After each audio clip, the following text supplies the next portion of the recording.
In Milwaukee, it's as big as any holiday. This for me is like Christmas. Maybe bigger. I live for coming to Summerfest. The kind of summer celebration I want to spend the rest of my life with you. that makes you want to get down on your knee and thank heaven you live here. Just feel the vibe of Milwaukee.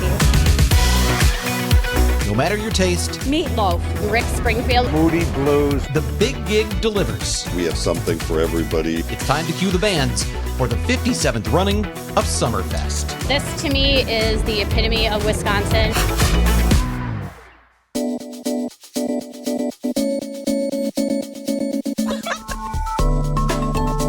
From the FOX6 studios, this is Open Record. I am Bryan Polcyn, and I am joined here by Sarah Smith, and by the way, also by Sarah Smith, sort of Sarah Pancheri. Yeah, it's kind of cool being in the middle of a couple of Sarah Smiths. That's awesome. That's us. That's never happened before. No, you, right? No, never. It is, what is today? Today is, we're recording on Tuesday, June 17th, but we're a couple of days away as we record from the start of Summerfest 2025, the 57th annual event. And I don't know, we have a trio of special guests today. Let's just talk about that. The next 3 Milwaukee weekends are going to be loaded with hundreds of bands, more than a dozen stages, over 9 days of live music, entertainment, food, drinks, and so much more. The ultimate people-watching experience on top of all of that. But first, we are going to talk to, actually, I said we have 3 guests. Our guests this week include Lena DeLeet, Director of Sales and Summerfest Tech, and Tamara Tomczyk, Brand Activation and Engagement Manager at U.S. Cellular. But first, we have the president and CEO of Milwaukee World Festival, Sarah Pancheri, right after this break. Welcome back to Open Record. Both of us, we share a name. We probably deal with the same thing, whether you put an H on the end or you don't. I don't have one. She does. Still so delightful. Sarah Pancheri, the president and CEO of Milwaukee World Festival. Thanks for being here. And the clock is ticking, right? Yeah, Indeed. Like it is extra ticking. deodorant the next couple days. I feel really lucky to have all of you here because I think you must have so much going on right now, a couple of days leading up to the big gig. Well, I mean, it's a great team. So the team is active. Everyone is moving things around. We're getting bands ready. Production's going up. Food and beer is rolling in. So it's all happening. We're thrilled that you're here to talk about it because we really are excited to invite all of our fans down to the festival in just 48 hours. Do you have tennis shoes that you can change into? Because right now you're wearing some nice shoes. No, so there is a bit of a story with this. So someone that grew up me at Summerfest as a professional, both I worked there in high school as well as a young professional, and I always wear tennis shoes. Well, now in my current role, I don't necessarily break down tables as much as I used to. I need to move a little bit slower. And so the heels I wear are actually very intentional. So you worked there in high school. What did you do at Summerfest in high school? I was an usher in the Marcus Amphitheater. Wow. So that's cool. I was worked at County Stadium, so I'm dating myself. Worked at County Stadium, and then every once in a while we would go over and work at the Marcus Amphitheater. So artists like Steve Miller, I remember very specifically Jam for Peace, which was a big hip hop show early. Yeah. Those are all in my very early Summerfest days. Little side note, my wife worked at County Stadium as well, sports service. So, they were cool. They made money selling things. We gave away, hats and other. I mean, I was in high school and I loved it. I mean, that's how fortunate I've been to just be a part of Milwaukee since I was very young. So, it's been fun. And now I actually go to the spot that I usually worked at the amphitheater and sort of just remember. Oh, that's cool. I just kind of wonder this though. When you were in high school as an usher at the amphitheater, if someone had come to you and said, "Oh, one day you're going to be president and CEO of this whole thing," what would you have thought then? Never in my wildest dreams. So, fast forward to when I was a graduate from the University of Wisconsin-Madison, go Badgers, loved that experience, but left kind of going, okay, what am I going to do next? Was fortunate enough to meet a woman named Bo Black, who you probably remember. And so I worked for Bo, and then when Bo transitioned out, I worked for Don. So really what I had this front row seat to is how these individuals did the job. And I'm really fortunate to have, I never would have dreamed that I'd be in this role now, but I'm really, really fortunate. I love it. I typically say it's a privilege of a gig. That's so cool. Like the only problem today is we could talk forever. I know. I better keep looking at that clock. Yeah, right. Okay. So obviously, all these years, you've seen, the ups and downs and the impact it's had on the community. Can you just talk a little bit about, just the the money and the tourism money that it brings to the city. You bet. So, and I'm fortunate to serve as chair of Visit Milwaukee for about 2 more weeks, and have really, really enjoyed that experience because I'm aware that, we just announced this week $4 billion generated in 2024 for the Milwaukee County. That's with a B. That's with a B, that's a right? lot, So, yeah. and I, tens of thousands of jobs and all the impact that we have in at Summerfest, and in particular at Henry Meyer Festival Park, we generate on an annual basis over $300 million to the Wisconsin economy. So, that's as an organization, we hire over 2,200 people. We've got, of course, all the vendors that come in, and in total, we're generating millions in dollars of taxes. So then by the numbers is a really important, we know Summerfest in the next 48 hours for all the bands, the music, all the fun, but really the economic impact of what happens at the lakefront is really, really significant for not only Milwaukee, but the state of Wisconsin. I feel like Summerfest has, obviously it's evolved. It's changed a lot over the years. We've gone from the 11-day run to the 10-day run with the 1-day break, now the 3-weekend format. And there were the days gone by of 11 days straight when you could have 1 million people show up at the gate. I imagine those days are long gone. There's a lot more competition now. But that said, can you talk about that evolution and why it's changed and how that's going with this 3-weekend format, the Thursday, Friday, Saturday? How are you guys feeling about it? What kind of feedback are you getting on that a few years in? Yeah, so as someone who lived the 11-day run and knew what the music industry looked like, I remember the first time Bob Babish spent 7 figures on a band, and I remember I was in the room, and when he said that was going to happen, and that but that's 25 years ago now. So it really has evolved, and the music industry, of course, we're used to Summerfest in Milwaukee, but it's a global music industry that's constantly changing, and so when we think about where we're going to have the biggest impact, where we're able to book the best lineup, where most of our fans want to come to the festival by large margin, Fridays and Saturdays are when people have the availability to come in 2025. So we made that switch after COVID, after the pandemic and coming out of it, and we really feel like it is where fans want to be at this point for the Summerfest run. In terms of thoughts and opinions, the benefit of my job is I get to hear it all. So I have fans that just come to me and say we love it. We're able to travel more. We love, and then I have other fans that say I really wish it were 11 days, but it's very difficult to go back to that model. You said something interesting, which was that you remember the first time you paid there were 7 figures for a band. Right. And I look at how much it costs to run Summerfest and to bring all these bands in. Those costs have just become astronomical compared to what they used to be, right? Yeah, cost of production, so it's production, it's contracted services, it's also everything that, it's cost of talent, cost of labor. As any business person would tell you, the costs keep going up. But what is unique and incredibly remarkable is that our mission as a nonprofit organization is to keep Summerfest accessible. So we're fortunate partners like FOX6 helps us bring 3 non-perishable food items, and you get to go see bands like Gary Clark Jr. or the Allman Betts Band or Natasha Bedingfield for free when you help out the community. So that North Star of keeping Summerfest affordable despite the incredible increases in costs is really what we're all about.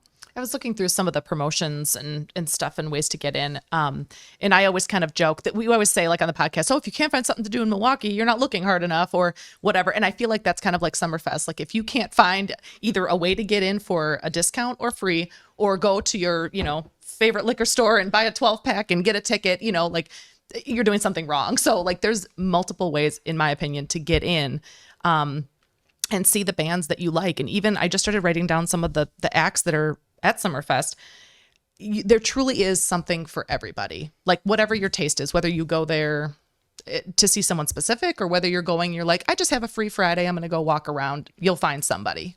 Yeah, the nature of discovery, right? So you'll discover Lainey Wilson 5 years ago playing on the U.S. Cellular Connection stage, and now she's going to headline the amphitheater. And I love those stories, right? Like, those but that's a uniquely Summerfest story because there is such rich performance going on all day, which is not necessarily like other festivals or really like. We believe we're one of one, and that Milwaukee has cultivated this event. Our sponsors are critical, but our fans are also critical, and so having people come out and willing to sort of take that walk and along the lakefront and discover your next favorite band is really what Summerfest is all about. I think most of the times I've gone without a band in mind. Yes. That's great. Most You're a times I favorite go. kind of fan. Yeah. But that's the thing is, That's great. It gives you time and freedom to explore all the different booths and all the other activities and things that are going on, to do the people watching I mentioned, and then stop by a stage, a band you've never heard of, and go, they're not bad. Yeah. Actually, I'm going to hang out and listen to this some more. Right. That's kind of the beauty of discovery of something you didn't know. You're not going there to see your favorite band. You're going there to discover something new. Right. No, absolutely. And that's one of the benefits of working there is that we have 9 days of that. And so that story of, driving up, Bon Jovi driving up, loading their own equipment into the rock stage, and then 10 years later, and probably not even 10 years later, 5 years later, they're headlining the amphitheater. That's a very common story, and one that we're working on, because if you look at the ground stages, look at a headliner, you'll see 3 or 4 acts immediately before that are likely part of that genre of music. So if you if you're really excited about MJ Lenderman or Cake or Dirty Heads, you can see a whole afternoon of music that's of a similar style. We talk about it many years where it just is never a dull story to me about how your team puts together, cultivates the lineup of acts. Like, it is nothing short of like heroic. So can you kind of just walk through what that process is like? Maybe in a short. Yeah, no. So it's and it's already started for 26. So that's the other side of this is, as you mentioned, competition. I mean, the competition for bands is global, and the European festival season happens almost simultaneously with Summerfest. So we are constantly in the hunt, and so that list is very, very, very long right about now. And then they begin to whittle it down, and who's out, who is performing, who is available in the Midwest at that time. That all just begins to cull. But it's a race to when we announce those bands. So we have a long list that gets shorter and shorter, and then we all of a sudden there's surprises. That's so Billy cool. Corgan called Summerfest. Billy Corgan of the Smashing Pumpkins called us. I think 5 days before. What is that call? Like, who takes that? Yeah. I don't know if it was exactly the performer. That's fair. His folks. All right. His people. I was called your really people. hoping he just pulled out his cell phone and was like, what's the website? Scott Oh. Thiel.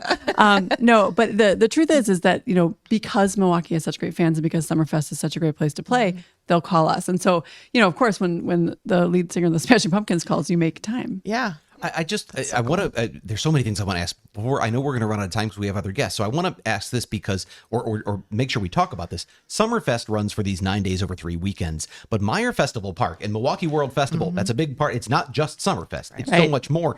When I look at attendance figures, you're getting 500,000-600,000 people coming for all these other non-Summerfest things throughout the year. Yeah, and the idea that our forefathers devoted 75 acres of lakefront to the idea of public and cultural celebration is so remarkable throughout the United States. And so our charge among our team is, how do we continue to use that parcel?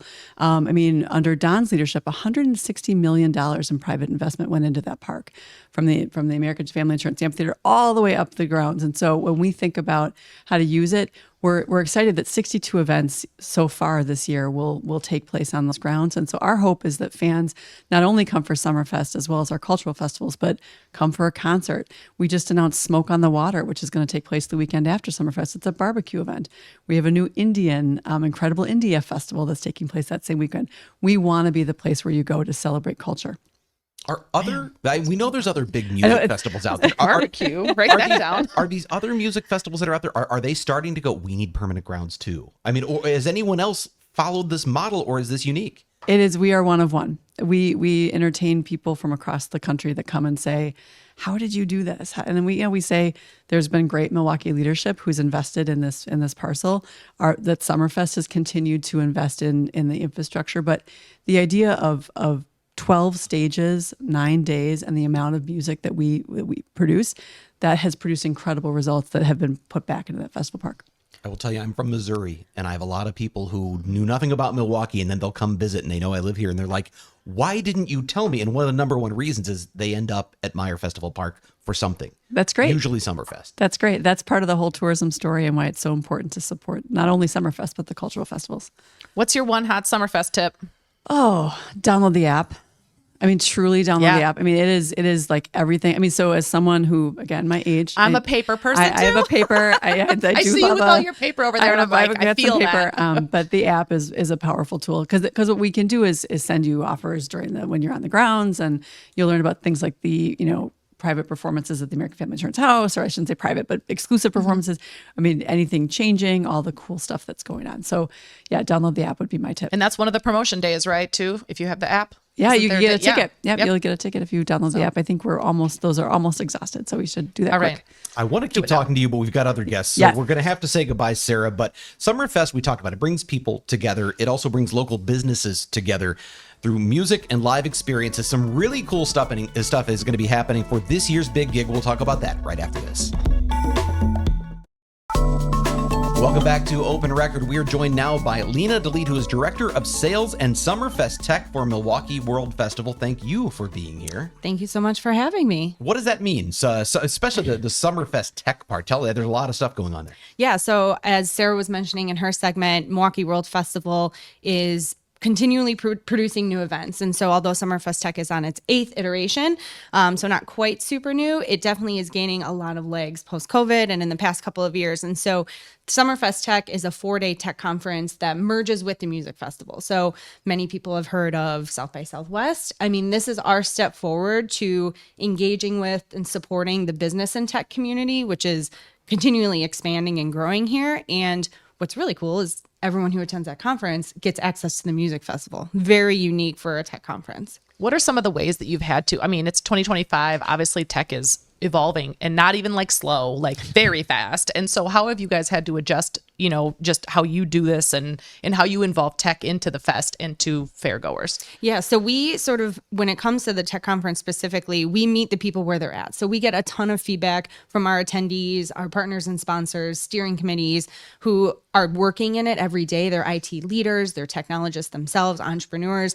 And so they are providing me continual feedback on here's what we would love to see out of a conference where we could learn more and engage with potential first customers or employees and really use it as a way to like level up our education. And so we meet them there. And then when it comes to technology at the Music Fest, we try to see where there's potential overlap. So introducing that technology conference attendee to the fest is usually step one. Most of them are familiar with Summerfest, but we had people from 27 different states at the tech conference last year. So many of them were also attending Summerfest for the first time too. And so it's kind of that introduction between work and play, between the tech conference and the music piece. So they're coming because they're getting sort of this tech, education or learning about things, exposure.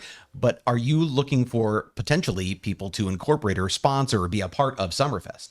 Yeah, there's actually a lot of overlap. So you'll see a lot of our partners from the music festival, US Cellular being one of them, that invest and support the tech conference as well, because they all have emerging tech. They all have employee needs, or they are a technology partner that is helping customers on the tech side. And so that's one way, sort of from the fest back to the tech conference. But then the tech conference, it's allowed us to engage, I would say, with over 30 companies that maybe have used Summerfest as a business piece or like as a spiff for their customers and clients, but haven't necessarily had the ability to sponsor at the level that we need them to on the music festival side. So the tech conference sort of is that in between. It gets them that B2B sponsorship option, but then also access to the music festival and everything we provide sponsors there. That is wow. It's like all the arms of, you go to Summerfest and you think like, oh, it's the stages and it's the music and then it's the food and the drink. And now there's just so many more arms of what the festival is. Can you talk? I used to laugh at the word and now I use it a lot and I hear it everywhere. Activations. Yes. Can we talk a little bit just about it? That, some of the different activations that are on site on the Summerfest. Yeah, I imagine experiential is kind of right behind that. All right, experiential. Yes, exactly. Okay. And that's what we look for with the partners. So whether we're bringing the activation or they're bringing it, providing that attendee that in addition to the music experience is sort of what our team is really focused on. And so we have some really great activations that are starting this year. The South Party Pavilion is changing into the Lasso Lounge. So that will be an entire vibe, and that's sponsored by Cunis. And so The Lasso Lounge. yes. Like, You know, like, Exactly. like country. Okay. Yes, Yeah. country. Yeah. So it'll be country themed. It'll have line dancing, country themed beverages, and there's even a mechanical bull. So Really? love that journey Yes. for Brian. All of a sudden, I want to go to the Lasso Lounge. And What check day this is out. that? yeah, absolutely. I think you should definitely check it out. We try to provide these experiences where people want to spend a chunk of time. And so things like the new Pickleball Village, sponsored by Dean's Dips. I mean, that's another one too, where we had the pickleball experience at the sport court last year, and it just was so popular. And I think you guys know it's continually gaining popularity. Pickleball is everywhere. Yeah, It is- literally. So Yeah. is this for, now this is what I didn't know from this because I didn't see it last year. Is this where anyone can go and they can play pickleball? Are there competitive teams coming to play? What's happening there? So that's what's so great about creating this entire village. It'll be on the north end by US Cellular and Uline, and it's 2 courts, and there's a variety of activities happening. So you can, if you're a beginner, you can learn all about the rules, how to play. If you are somewhat more advanced and you want specialty tricks like dinking, which I guess is a specialty trick, you Sounds can good. learn that. I Yes. just need to I'll figure out trust the- you. I Yeah. need to figure out the scoring. I got to figure out the scoring. I don't have that either. Exactly. And it's really for every day it's programmed, all 9 days. And so there'll be partners who are in the pickleball space that will be on site that can give you insights or even shoe or clothing suggestions. But then we will also have some celebrity tournaments. We have one a weekend. Last year we featured, Crowley and the mayor. And so some local There are some celebrities. local celebrities as well. Yes. You may know them from FOX6. Oh, perfect. I believe they Saturday are. from 2 to 4 p.m. Well, right? no. That's not the that. meet and Oh, greet. I thought you were talking. Oh, never mind. But you can come. I think Carl and Ted might be playing. So If you hear this or see this before Saturday, now it'll air Sunday night on Fox 6. We're already gone by then. But come see us 2 to 4 Fix that and at the post. US Cellular Connection stage. Anyway, Yes. So that's another really great experience that we're focused on. So just providing these places that people can go and spend time and really engage in addition to the music, whether they saw a band before or they're planning on seeing a band after, it's fitting in that time and getting people to experience the park that we put so much time and money behind a lot longer. is this something that like the Summerfest Tech stuff? Is that something that like Gen Pop can take part in? Is this just like I have to be a technology, a business owner or something? That's exactly where we want to meet people, is people who are almost novices or interested in getting into the tech ecosystem, which tech touches everything. It's not just people in the IT department. A lot of tech is going into marketing, HR, or even you're using more tech in your own life and you just kind of want to learn more about it. We're really focused on AI this year. I and was just so gonna I was say thinking, that's that's the one the where I big go. thing. I'm on top of a lot of things, but AI, I feel like I'm Not still it. like, Yeah. no, right. yeah. And so we have 2 keynotes that are focused on AI. One is like playbook, and that's here are what companies are doing right now to implement it, and one is the people side of AI and how you can actually use AI to enhance connections. And so we try to meet people wherever they're at, and it's kind of like Summerfest. I mean, I always akin it to Summerfest in the sense that you don't have to necessarily have a band that you're going to go see at Summerfest before you go. You don't have to know everything about tech or even be in the tech IT department in order to attend, because it's also free. I mean, that's a huge piece, as Sarah was mentioning, to what the tech conference does too, is that accessibility piece, inclusivity. We want people to feel like, oh, I can go to this. And we do a lot of happy hours, which are really fun. So at minimum, I always suggest No, yes, I always suggest Yeah. those are a great place to just meet and network people and maybe attend a session or two. But those networking events after the day is done is where so many relationships get built. and I might have missed this, but where and when does this actually happen? Yeah. Yeah, so it happens in between the first 2 weekends of Summerfest. So it's Monday, June 23rd through the 26th. So that last day of the tech conference actually overlaps the music festival. And we do a fun event at the grounds at Dockside near the BMO stage, where anyone with that tech conference badge, not only does it get you into the music festival for free, the 26th, 27th, 28th, but on the 26th, we do a fun event at Dockside too. A couple beverages, some snacks, where people get to network one last time, but maybe in like shorts and a fun top. It's a little more relaxed, Yes, maybe. exactly. What's I see on here? It says pitch competition. Yes. What is that? So one of the so there's obviously a lot of corporate tech that we'll focus on, but there's an entire chunk of programming that's dedicated to entrepreneurs. And that's important, I think, too, for your listeners, is that if you're a small business owner or you have a startup, that this conference is also for you. And there's going to be there's 12 sessions actually that are just for entrepreneurs and small business owners. And so as part of that, the pitch competition is one. That's where we get to highlight the top 4 in 4 strategic categories that get to talk about their innovation or their technology and vie for the chance for $5,000 each too.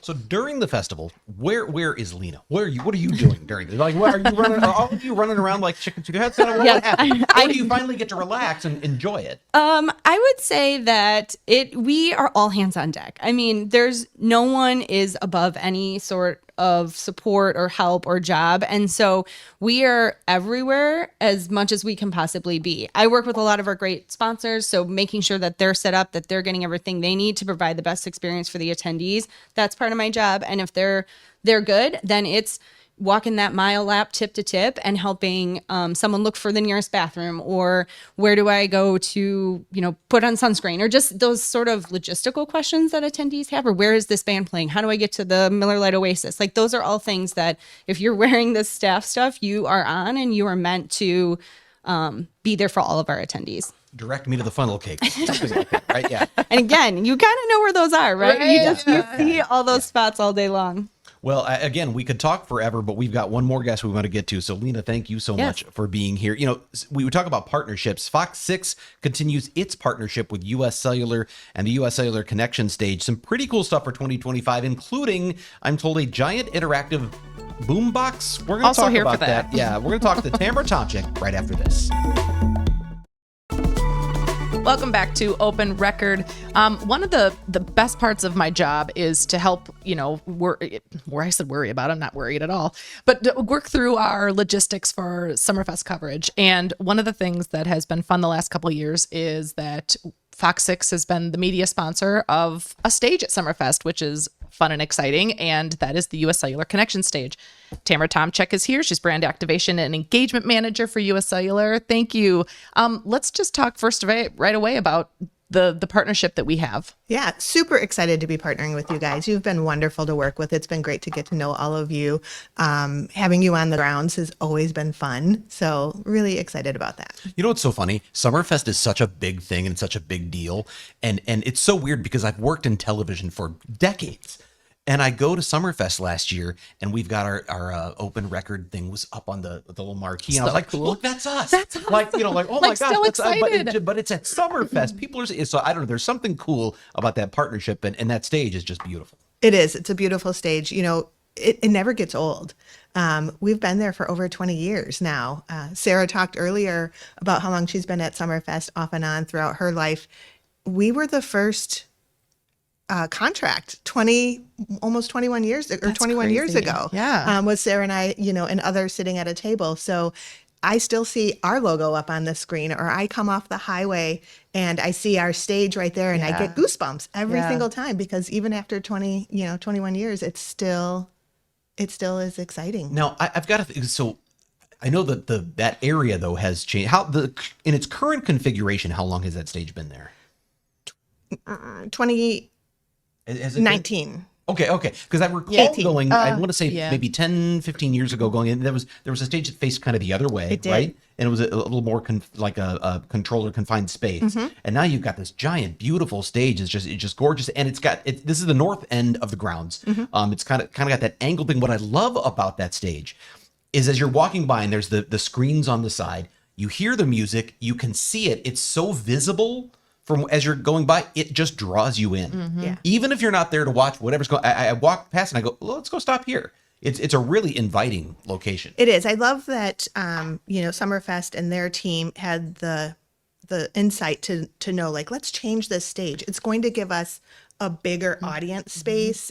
Like you said, the visual of coming off the highway, the visual of coming into the grounds, it's all really nice. I think we still might have the biggest LED screen of the grounds, which is really cool because it does catch your attention. Well, and it's like you're walking down the grounds, and instead of having to walk around to get to the front of the stage, it's right there. And so I think that's, and I like that. I know where that one is because I'm always, it's at the end. And like, because sometimes some of the ones in the middle, I'm like, I think it's between this and this. So that's really cool. Okay, talk about some of the things, and we talked about activations with Lena. What are some of the things that are happening at the U.S. Cellular Connection stage? Yeah, so we pride ourselves on being active in the community. That's what U.S. Cellular is all about. And so we have this wonderful space to the left of our stage. It's the Us Mode Lounge. So U.S. Cellular's mission is to connect people to what matters most. So of course that means our network, but it also means genuinely connecting with the people around you without your device. And the Us Mode Lounge is really created specifically for that. So we're going to have a lot of really fun activities in the space. It's also a space for people to relax. You mentioned earlier that we have this fun boombox game. Yeah, I want to hear about this. Yeah. So have you heard this term nostalgia? Oh, yeah. Oh, yeah. Oh, nostalgia? Nostalgia. Oh, wait, no. That's a new one. Okay. I just thought she was looking at me going, you look old. You probably get this right? You've been around decades. I know better than no. So nostalgia is this like new emerging trend of taking nostalgic things and upgrading them to today's tech. And so we're going to have this ginormous boombox that is a game. So it's going to have all these lights on it, and you can go up there and the goal is to get as many points as you can to earn a prize. And so we'll have these blue lights that you have to tap. So kind of think Whack-A-Mole meets Simon. I'm here for it. Yeah. So you tap all these things, but all of a sudden this red one's going to pop up, and that's a distraction. And you want to stay current and in the moment and not be distracted by these things. So you will, if you hit the blue buttons, you'll earn points. If you hit the red button, you lose points. And so the goal is to get as many points as you can. And if you don't do well, do you get rickrolled? Do you get yeah, no, that doesn't Never. Okay, all right. Never. They lock your phone. That would be a lot. There'd be a lot more on the line if that was the case. We do actually ask, like, hey, put your phone down. Yeah. Slide into Us Mode, which is kind of like remove those distractions, put your phone away, and then play the game. Join the activities that are happening in this space. Well, and it's so interesting to me that the juxtaposition between, you're a cell company and a technology, but at the same time, you're like, hey, just put that away for a little bit and be here. Like, you talked a little bit about it, but, just the mission of that and why people should go, oh, well, that makes sense. Yeah. And, it's something that we definitely have seen a trend over the years, right? Like, people are they're being distracted negatively by being on their devices all the time. And so we really are trying to encourage people to have healthier digital habits. And one of those things is like, put that phone away, enjoy the people around you, have those genuine connections. The phone's there when you need it. Of course it is. We've got an amazing network that you could use your devices on. It's important to talk to people, when you've got family across the country or friends across the country. But when you're with people, let's tuck it away. Let's enjoy. Summer Festival has so much to offer. Well, let's enjoy it. It's funny, especially at a music festival, because I think about this. If you go to music shows now, and don't get me wrong, I get my phone out too, and I'm recording. But how often are you watching the screen of the thing that's literally happening right in front of you?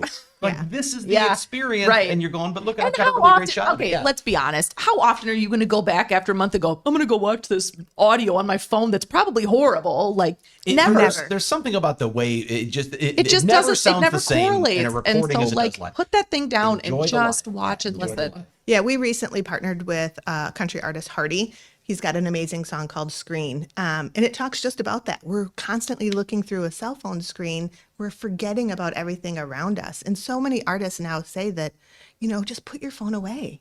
Put it away and enjoy this really amazing show that I'm putting on for you. So, By the way, Play that for my kids. I just looked at the forecast for this weekend. We've got sunshine. Oh my gosh. You cue Summerfest, you cue warm weather. It's gonna be gorgeous. It sounds like so. Beautiful weather. So is there, for you, are you at the stage all week? You're there the whole time? I am. Okay, I didn't ask you. I should have asked the I others like this. Tamara's away messages like, I'm probably not going to be answering these emails. I'm running at my desk. Now, she does answer my emails for all. Well, I think my email says, I will be away. I'm running and be around. Slow. Yeah. Text me if you Yeah, that's what it was. Sarah, and I should have asked Lena this, and maybe also asked them this, but is there a band you're looking forward to seeing? Or, I guess if you're going to be at the U.S. Cellular Connection stage, it's going to be one of them. We have a lot of amazing bands. So I am going to a couple AMP shows this year. My youngest daughter, I love her because she always says, Mom, do you want to go to a concert with me? I'm like, yes, I do. Oh, that's cool. It probably helps that I pay for the shows, but Detailed. But we are seeing, I am seeing Benson Boone and the Killers during Summerfest. But at our stage, at the U.S. Cellular Connection stage, at first, there's several. At first, when I found out that Max McNown and Alex Warren were going to be on our stage, I was super excited about Max McNown. He's this upcoming, I would say, more country artist. And I was very excited about that. But then Lena was like, you got to listen to Alex. You're going to love him. I can't get him off of my playlist. I am so excited to see that day, and that's on the 4th of July. So super excited about that. I think with Nate Smith on the 5th of July, I'm very excited about him too. He played, I think there was a social post recently talking about all the bands that, and Sarah mentioned it earlier, talking about the bands that played the sides, the stages and then go like big. I saw Nate Smith on our stage a few years ago at like 2:00 in the afternoon or 4:00 in the afternoon. And I'm backstage and I'm going, who is this guy? He sounds amazing. I need to get out there and see him. I've seen him 4 times since then. And now he's headlining our stage, which is really fun. The great thing about those afternoon stages is you can be in the front couple of rows of a concert of someone who you're going to have to pay $100 to go see a few years. It's incredible the access you get to that. And I think there's also the reverse too. There's the ones who start on those side stages, get to the big ones, and then there's the ones who maybe aren't playing stadiums anymore, but they'll still come play a stage. They're maybe a little later in their career, and you get to see someone who's maybe your favorite band for free right up close. I think that's one of the really special things. It really is, and you're really seeing a lot of that. I remember a few years ago we had ZZ Top. Yeah. Like they were, really big back in their day and they sounded amazing. I was right there listening to them. But again, that appeals. Like, I don't know. Even just some of I wrote down 311. Like, I know these aren't all on the US Cellular stage, but like Third Eye Blind, 311, Devo. I mean, James Taylor, Jason Mraz. These are all names that it appeals to me. It appeals to my kids, probably like some of this stuff, and then just people that are older too that want to just go and see some of these bands. I was trying to just kind of get an idea of all the different genres that are represented. What I found really interesting this year, and I think it's just the music industry in general, certainly there's country and there's rap and there's rock. But a lot of the artists, if you look to try to classify their genre, they cross over so many places. I think of somebody like Hozier or others that are like there's soul, there's rock, there's folk, there's in some it's indie rock, it's indie pop. Well, how do you really classify it? That's kind of the beauty of it, because a lot of this newer music isn't easily classified into one genre. That's the best. I love it. And that's why you can go to any stage, literally any day at any time, and see people from teenagers all the way up to needing to sit for the show because maybe they're a little bit older. But that's like my favorite part. So I didn't ask you, but you guys are over there. I'm still going to ask you from across the room, and I'll just relay it to people who are watching. So Sarah, band you're most looking forward to seeing this year? I will see Sarah Smith at 311. 311. Yes. Okay, we've got another vote for 311. I'm there. And Lena? Jack Mannequin stand. Jack Mannequin. Yeah, I just there's so many more. I mean, there's just hundreds. So it is really phenomenal. So anything else we haven't talked about at the US Cellular Connection stage? Anything that's going on there other than, of course, meeting and greeting some nice FOX6 people on Saturday? Absolutely. We definitely need to come meet all of you guys. No, I think that's really we kind of hit it. Definitely stop by the Us Mode Lounge. We've got some, we have shade. So these amazing sunny weather. Yes. Yeah. I'm really, people might want to sit down, relax. We'll have some other fun activities in the space as well. Some fun prizes, including wristbands for the pit in the backstage loft with the VIP area. So if any of those bands on our stage you're looking forward to seeing, maybe stop in and for a chance to win one of those. Tamara Tomczyk, US Cellular, thank you so much for being here. And we will go off the record when we come right back. And it is time for us to go off the record. This is the part of the podcast where we get a little more casual and have a little fun by answering a question that this Sarah Smith has prepared for us. It's me. What do you have in store today? Okay, today we're going in your cars. So we're talking about, there was a survey that looked at how often people clean the inside of their vehicles, and the results are disgusting. Now you just made me feel guilty. Yep. It said 32% of drivers clean their car, the interior, once a year. 12% don't ever do it. They say, hey, if nothing else, wipe down your steering wheel at least once a week because we put our hands on it. Once a week? I don't know. I don't do that. So what the question then I guess is like, what does the inside of your car look like? Is it clean? Is it full of helicopters? The little helicopters like mine is. So, mother of a 10-year-old girl who manage to shut, whether it be a sucker, a goldfish crackers, or a real. You bet. It's like a buffet. So I would say that there's parts of my car that are pretty clean. The other, if you look at the area where a child sits, it's probably a disaster zone. Yep. I think, I mean, when you said clean, I was like, do you mean like wiping things down or just like picking up the garbage and things? Because I'll have, there's, well, but I mean, there's We've learned maybe Brian keeps water bottles and things. So Those many multiply. bottles. Those multiply when It's you like go to sleep. Gremlins. I'll buy like the pallet of the Ice Mountain water or something, and you take one every so often as I'm walking out the door. I grab a water bottle, and then I end up with like 12 We gotta get water you a bottles reusable rattling around water bottle. underneath No. the seats. It's Guilty. when they finally start coming out and getting in the way of the accelerator. that They're I go, rolling I could out. probably I'm sorry, officer. Yeah. take these. to What the- happened? yeah. Why were you speeding? Well, should go to this the Ice recycle Mountain bin. bottle. And then I don't know. There's something about I'll get like a little 3-pack of chapsticks or something, and invariably if I go look under the seats, there's 4 or 5. Wait, do you of leave them. those in the car though? Oh, Like I know, they in the get summer, melty. it's Yeah. so No, I know, melty. I know. But all said, how do you feel when your car is clean? Like I feel Like like a new woman. It's truly. I mean, it's so. Why don't we do it more often if we that's a feel good that good, question. right? It's a It just- that's, unfortunately, that's the one to wrestle with. It just falls on the priority list, and It's- then yeah, I think no, about you're every right. time I get in the car, I'm like, oh, I really gotta vacuum this out. But like all the salt from winter just keeps like accumulating in the corner and the front seat. I'm pretty good at criticizing my husband about his dirty car, which is just my lack of action. Yep, that's fine. I'm like, just please don't look in my car. The one thing I won't do is if there's like fast food or there's like chicken bones or something like that is not staying in the car. That's gone. Do you have just chicken bones in your car? Yeah, Or that's- do you that's eat a- the chicken that's wing a while they're pretty cooking? unique. That's a pretty unique menu. It was a very specific example. Okay. But I'm just saying, like if there's food that needs to go in the garbage, that's got to go. You can't leave that. Absolutely. So I will. This literally happened in the last 24 hours. Our daughter, who has braces, we went to Quick Trip, of course, where there is a true grocery store available to you. Yes. It's fantastic. She got hard-boiled eggs, braces, easier to eat. yeah. So coming out of work, I thought to myself, what's in that Quick Trip bag? Oh. One of the two. Hard-boiled eggs. Oh yeah. So fortunately, we remedied that very, very quickly. So I do, well, not chicken bones. I do appreciate that you need to, get rid of it right away. In fairness, the reason why that's what came to mind is this goes way, way back. I worked in a little small town in radio, and I got into someone's car who was giving me a ride. I didn't make much money back then. I needed a lift, and I got in a car, and there was like a box of half-eaten chicken wings still on the floorboards, and to this day that still haunts me as like that one goes too far for me. That's a choice.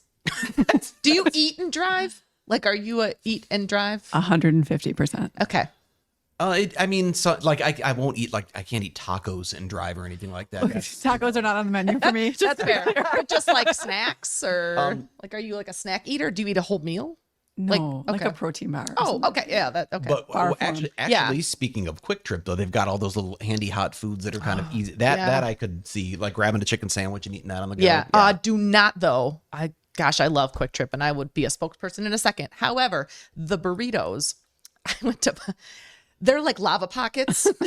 They're so delicious. Yeah. But I bit into one while I was driving, and it was like kablam, and then it was just like egg and sauce and veggies everywhere. That's kind of along the lines of the hot pocket. And then like right? what am I supposed to do? I'm in driving, and I'm like, I've got this hot. What am I going? I'm surprised, and I'm not trying to trash Hot Pockets, but the Consumer Product Safety Commission really, because I'm telling you, years ago, pizza. Yeah, those little pizza. What are those things called?